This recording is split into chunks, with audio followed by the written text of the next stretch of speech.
बिस्मिल्लाहिर्रहमानिर्रहीम। अस्सलामुअलैकुम। कैसी है हमारी यूट्यूब फैमिली। जनाब आपकी गुड़िया रानी आराम कर रही हैं और सर्दी के मज़े ले रही हैं।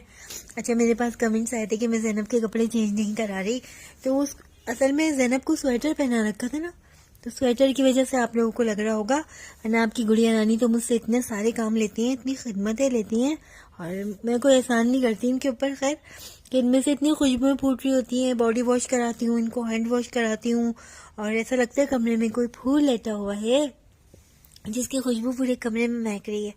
कभी आप लोग आएंगे ना, ज़ैनब से मुलाकात करेंगे, तो खुद आपको पता चलेगा कि शहजादी कितनी महकती हुई रहती है। और शहजादी ज़ैनब सो गई हैं। शहजादी ज़ैनब जब उठेंगी फिर मुझे बहुत तंग करेंगी। सोचा आप लोगों को थोड़ी सी, आप लोगों से ज़ैनब की खैर खैरियत आप लोगों तक पहुंचा दूं। अपनी दुआओं में याद रखिएगा और प्लीज़ चैनल को सब्सक्राइब करें और वीडियो को शेयर करें ज़्यादा से ज़्यादा।